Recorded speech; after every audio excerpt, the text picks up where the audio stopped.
бичлэхээрээ уулзж байна. Энэ салхи ямар амар байна. Амар салхилж байна гадаа.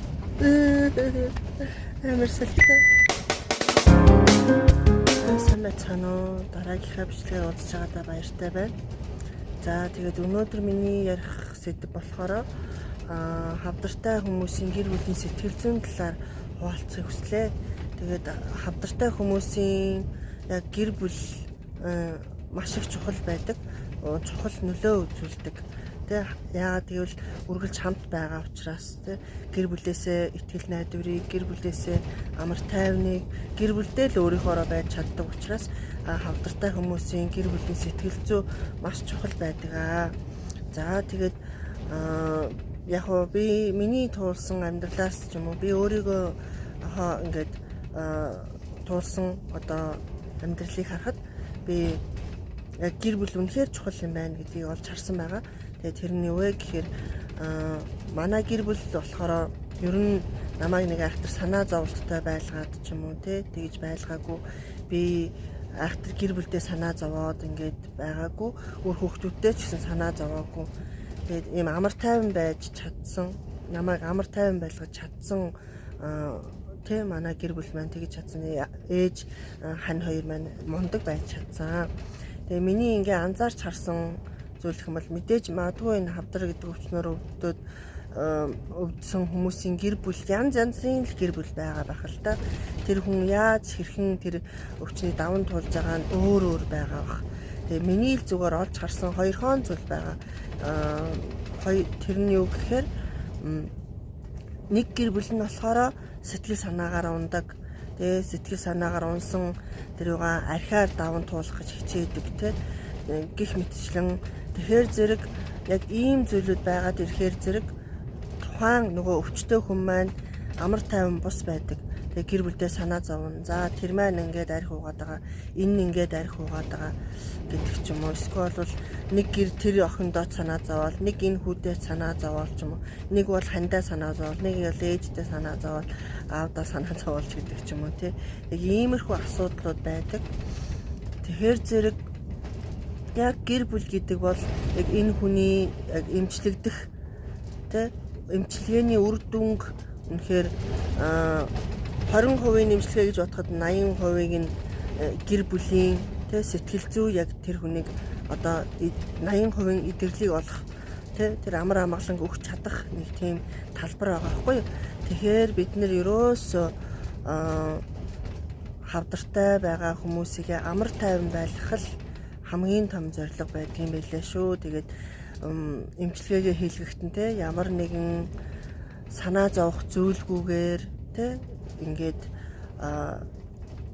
эмчилгээг нь хийлгэх боломжоор хангаж өгдөг. Тэгээд ирэхгүй тэгэл арх угаал ингээд байвал хин ч гэсэн те тийм нөхцөл байдал амар тайван байж чадахгүй шүү дээ. Тэгээд миний л харсан хоёр өнцөг юм байна. Өөр бусад хүмүүсийг хэрхэн яаж даван туулдгийг би сайн мэдэхгүй. Тэгээд миний даван туулсан нөхцөл гэх юм бол ямар ч байсан ээж хань хоёр маань намайг маш их амар тайван дотор байлгаж чадсан хүмүүс. Миний арыг баттаа чадсан, асаалтаа танк шиг ард маань байж чадсан юм хүмүүс байгаад байгаа. Тэгэхээр зэрэг үнэхээр таны эргэн тойронд, таны гэр бүлд эсвэл найз нөхөд ч юм уу тэ хавдартай хүн байгаа болвол тэ та хэд маань амар тайван л байлгахыг хичээгээрэй. Тэ гол зорилго нь л амар тайван байлгах. Тийм болохоор та нар маань эмчилгээг нь үр дүнтэй болгоё. Энэ өвчнийг нь те даван туулахт нь туслая л гэж бодож байвал те та нар маань амар тайван байлгаарай. За тэгээ миний бас нэг харсан зүйл юу гэхээр нөгөө ардын эмчилгээг ангаахын эмчилгээтэй жоохон хослуулах гэдэг юм элэ хүмүүс тэгээ асуудаг юм элэ. Одоо ингээд туяа эмчилгээ хийлгэж байхдаа ийм эмчилгээ хийлгэж болох уу гэх ч юм уу. Эсвэл химийн эмчилгээ хийлгэж байхдаа ийм ардын эмчилгээтэй хослуулж болох уу гэх юм уу. Тэгээ бид нарыг яг намайг эмчилүүлж байхад бол ер нь бол ардын эмчилгээг бол ер нь хориглодог байсан л та. Эмчилгээгээ хийлгэж явах явцад бол ерөөсөө ардын эмчилгээ хэрэглэхгүй. Бүх эмчилгээ дуусны ард дээр бол харин юу яаж болно? Ардын эмчилгээ хэрэглэж болно гэж зөвлөдөг байсан. Тэгээд зарим нэг хүмүүс маань эмчээсээ нууцаар тий нөгөө бариулаад бариач дээр очиж бариулаад тан уугаад те сайхан болж исэн одоо бие те ингээд тан уугаад тэгээд барайчд бариулаад ингээд би энэ огцом гинт муудаад ингээд нас барсан тохиолдлууд байдаг юм элэ. Та нар маань ч гэсэн энийг бас анхаараарай. Тэ эмчээсээ асууж агаар ардын эмчилгээ хэрэглэх гэдэг бол эмчээсээ сайн асууж бай, зөвлөж бай. Тэгээ миний үед чинь нөгөө амар олон янз бүрийн ийм юмнууд гарч ирээдсэн баггүй юу? Яг хавдартай гэж сошиал хүртэл юм сонин одоо хавдартай гэж ингээд яхаар зэрэг хавдрын эмчилгээнүүдийн талаар ингээд янз бүрийн ийм тариа тэ нөгөө сүлжээний юмнууд зөндөө гарч ирээд байсан. Тэгээд тэн дотроос нь ингээд нөө танши манши гэл тэ тиймэрхүү юмнуудыг ингээд судалж үзээд энэ юм гэж ингээд эмчээс асуугаар энэ бол үр дүнтэй бол биш шүү. Шаал дэмий мөнгөний гаргалга болдог шүү.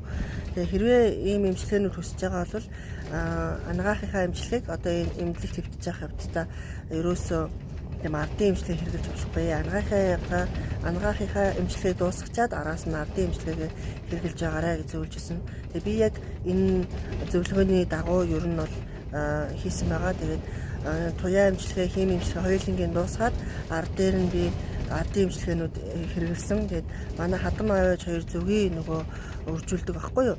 Тэгээд надад нөгөө зүгийний сум зэрэгэд тийм өгчээсэн. Тэгээд тэр нь болохоор 3 жил уусан. Тэгээд нэг курсэндээ 5 шилийг уудаг байсан.